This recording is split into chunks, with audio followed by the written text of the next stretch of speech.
आइए आते हुए दिख रही एक बड़ी खबर, और ये बड़ी खबर जुड़ी हुई विनिवेश से। हमारे संवाददाता चेतन भूटानी हमारे साथ इस वक्त कार्यक्रम में हो रहे हैं शामिल, जिनके पास है ये बड़ी खबर। चेतन, बताइए क्या है खबर, किन शेयरों को लेकर, किन कंपनियों को लेकर है खबर?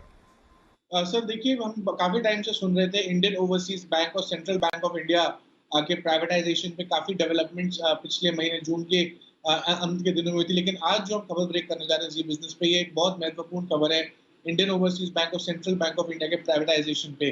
कल शाम को 5:30 बजे लगभग finance minister Nirmala Sitharaman, road transport minister Nitin Gadkari, railway minister Ashwini Vaishnaw और कोल मिनिस्टर भी मिले थे। एक ग्रुप ऑफ मिनिस्टर्स हैं, ये ऑल्टरनेटिव मैकेनिज्म पे जो 2019 में यूनियन कैबिनेट ने अप्रूव किया था और स्ट्रेटेजिक डिसइन्वेस्टमेंट। तो ये जो ग्रुप है सर, ये डिसाइड करता है कि क्या स्टेक सेल कब होना चाहिए, कैसे होना चाहिए और किस तरीके से स्ट्रेटेजिक स्टेक सेल आगे बढ़ना चाहिए। अब हमारे जो टॉप गवर्नमेंट सोर्सेज हैं, हमको इस टाइम पे वो बता रहे हैं कि जो इसकी टाइमलाइन है, किस तरीके से प्राइवेटाइजेशन किया जाएगा इन दोनों बैंक्स का, किस तरीके से बायर्स के लिए बोली लगाने का प्रबंध किया जाएगा, क्या-क्या मॉडलिटीज फिक्स करी जाएंगी, किन-किन को ट्रांजैक्शन एडवाइजर्स के तौर पे बुलाया जाएगा। उसके चलते काफी ज्यादा टाइमलाइन डिस्कशन हुआ इंडियन ओवरसीज बैंक और सेंट्रल बैंक ऑफ इंडिया के। मेरे सोर्सेज ये भी बता रहे हैं कि शिपिंग कॉर्पोरेशन ऑफ इंडिया के डिसइन्वेस्टमेंट पे भी काफी चर्चा हुई, क्योंकि शिपिंग कॉर्पोरेशन ऑफ इंडिया एक ऐसा कंपनी है डिसइन्वेस्टमेंट में जो काफी टाइम से एक्साइटमेंट बिल्डअप कर रहा था डिसइन्वेस्टमेंट टारगेट्स मीटअप करने के लिए, लेकिन काफी टाइम से वो भी थोड़ा स्लो हो गया, तो उसकी भी चर्चा काफी जोरों शोरों से हुई। और थर्डली मेरे सोर्सेज मुझे ये बता रहे हैं कि क्योंकि एडमिनिस्ट्रेटिव मिनिस्ट्रीज जो है उसमें रेलवेज और कोल भी जो शामिल थी, तो कोल और रेलवे सेक्टर्स के पीएसयूज भी इसमें डिस्कशन में आए और उसकी भी डिसइन्वेस्टमेंट अगर कुछ पॉसिबिलिटी फ्यूचर में हो सकती है या फिर नहीं हो सकती, उस पर भी एक रफ चर्चा करी गई। लेकिन डेफिनेटली आने वाले समय में हम देख सकते हैं कि Indian Overseas bank, central Bank of India के प्राइवेटाइजेशन पे सरकार ऐलान कुछ कर सकती है या फिर उसके लिए कोई बड़ा कदम और उठा सकती है। तो चेतन, जो आप एक्सक्लूसिव खबर दे रहे हैं उसमें एक दो सवाल मेरे जो निकल कर आ रहे हैं, मैं एक एक करके आपसे पूछता हूं। पहली चीज तो ये कि क्या इस बैठक के बाद अब ये मान लिया जाए कि जो 3 या 4 बैंकों के नाम चल रहे थे कि उनमें से 2 बैंक सरकार निजीकरण करेगी, करेक्ट, प्राइवेटाइज करेगी, तो उन 2 बैंकों को लेकर हमेशा अंदाज से, और उस अंदाज में 2 बैंकों के नाम सबसे आगे आते थे, सेंट्रल बैंक और आईओबी। तो पहला सवाल तो मेरा ये कि क्या अब ये मान लिया जाए कि सेंट्रल बैंक और आईओबी ही वो 2 सरकारी बैंक ऐसे हैं जो प्राइवेटाइज किए जाएंगे, ये पक्का है? सर लगभग पक्का है, क्योंकि जब ये ऑल्टरनेटिव मैकेनिज्म मिलता है, वो एक सेमीफाइनल स्टेप होता है यूनियन कैबिनेट में जाने का। क्योंकि मैं 2 मिनट में फटाफट अपने दर्शकों को बता दूं तो होता क्या है कि कोर ग्रुप ऑफ सेक्रेटरीज सबसे पहले मिलते हैं डिसाइड करने के लिए, नीति आयोग के रिकमेंडेशंस को लेते हैं। दूसरा स्टेप जो सेमीफाइनल स्टेप होता है सर, वो होता है ऑल्टरनेटिव मैकेनिज्म का मिलना। ऑल्टरनेटिव मैकेनिज्म जब उसमें मोहर लगा देते हैं तो वो यूनियन कैबिनेट के अप्रूवल के लिए जाता है। तो हम ये समझ सकते हैं कि इंडियन ओवरसीज बैंक और सेंट्रल बैंक ऑफ इंडिया लगभग नाम फाइनलाइज कर दिए गए हैं और उसमें डिस्कशन हुई है। तो मुझे तो यही लगता है फिलहाल के लिए, और मेरे सोर्सेज भी ये बता रहे हैं कि इन दोनों नाम पे मोहर जल्द लग सकती है।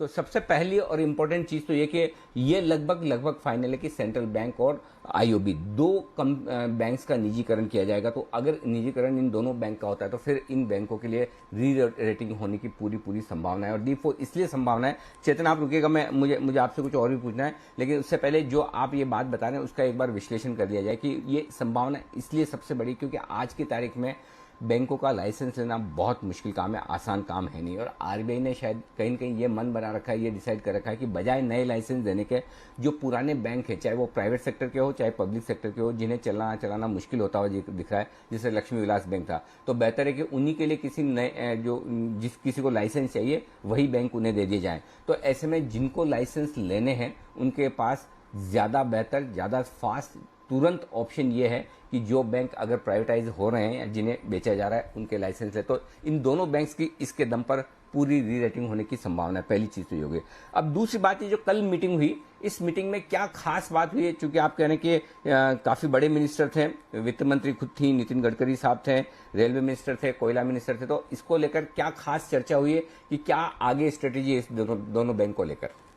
सर 2019 में यूनियन कैबिनेट, जो cabinet committee on economic affairs है, उसमें उन्होंने डिसइन्वेस्टमेंट को फास्ट ट्रैक करने के लिए ये कमेटी बनाई थी, जिसको ऑल्टरनेटिव मैकेनिज्म का नाम दिया गया था। अब क्योंकि इसके हर 4 से 5 महीने में मिलने की बहुत जरूरत होती है, क्योंकि स्ट्रैटेजिक स्टेक सेल एक ऐसी चीज है, डिसइन्वेस्टमेंट एक ऐसी चीज है जिसमें गवर्नमेंट अपना फोकस पूरा लगाने में लगी हुई है, क्योंकि उससे काफी पैसा भारत सरकार के खाते में आएगा। लेकिन जो सोर्सेज मुझे बता रहे हैं कि जो कल की मीटिंग तो लगभग 1.5 घंटा मीटिंग चली, क्योंकि वो मीटिंग 6:30 बजे तक खत्म हो जानी थी, लेकिन वो 7 सवा 7 तक ही सब मंत्री का जो समूह है वो बाहर निकल पाया। तो डेफिनेटली हम इस बात से गौज कर सकते हैं कि काफी एक्सटेंसिव डिस्कशन रही होंगी, किन किन मुद्दों पे क्या क्या किस तरीके से फास्ट ट्रैक करना चाहिए डिसइन्वेस्टमेंट टारगेट्स को और डिसइन्वेस्टमेंट की स्ट्रैटेजिक स्टेक सेल को भी इनफैक्ट। तो डेफिनेटली सर मेरे सोर्सेज मुझे बताते हैं कि काफी इन डेप्थ डिस्कशन हुई थी डिसइन्वेस्टमेंट के मैटर्स को पर्टिकुलरली लेकर और डिसइन्वेस्टमेंट को तेज तरीके से लेके जाने के तरीके के ऊपर भी।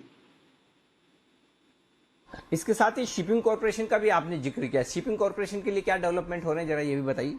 सर दरअसल बात ये होती है कि काफी पीएसयू आइटम्स डिस्कस किए जाते हैं, लेकिन कुछ कुछ आइटम्स पे क्या क्या कमेंट्स होते हैं वो हमको नहीं पता चल पाता, क्योंकि काफी इंटरनल होते हैं, कुछ सोर्सेज उसको बताने से हिचकिचाते हैं। लेकिन मुझे ये डेफिनेटली बताया गया कि शिपिंग कॉर्पोरेशन ऑफ इंडिया पे काफी कंसर्न एक्सप्रेस किया गया था, क्योंकि उसके डिसइन्वेस्टमेंट में, जैसे मैंने पहले बताया, काफी एक्साइटमेंट थी डिसइन्वेस्टमेंट को लेकर, लेकिन थोड़ा रिस्पॉन्स या फिर थोड़ा सा प्रतिक्रिया स्लो हो रही है। तो उसमें भी एक चर्चा उठी कि इसको एक्सपेडाइट करने के लिए भी शिपिंग मिनिस्ट्री के साथ कुछ मीटिंग्स करी जाए। डीपम को भी इनफैक्ट कुछ आदेश दिए गए थे, जो कि अभी हमको ऑफिशियली नहीं पता है, लेकिन शिपिंग कॉर्पोरेशन को भी भारत सरकार का फोकस जारी है।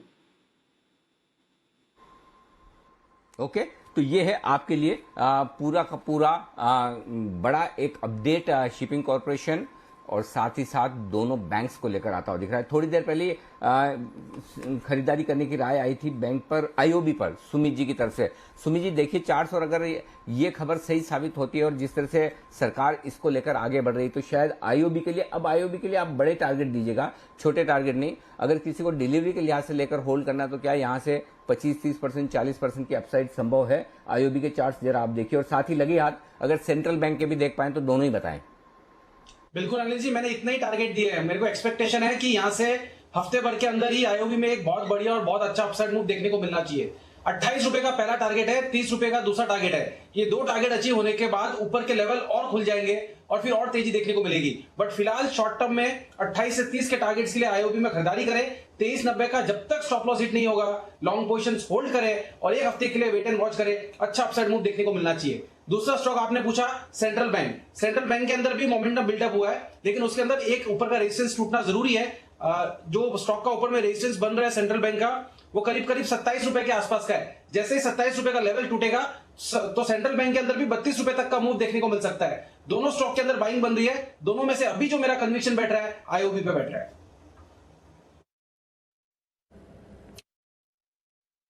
की संभावना है और यहां से और मजबूती हो सकती है, और जाहिर सी बात है आपका कनेक्शन आईओबी में ज्यादा है और आईओबी इसलिए ज्यादा तेज दौड़ लगाता हुआ भी। एक और स्टॉक है, उस पर भी एक बार राय ली जाए। कुणाल जी जरा शिपिंग कॉर्पोरेशन पर भी राय दीजिए। ये स्टॉक थोड़ा ठंडा है, 0.5% मजबूत है, इसके चार्ट्स बताएं।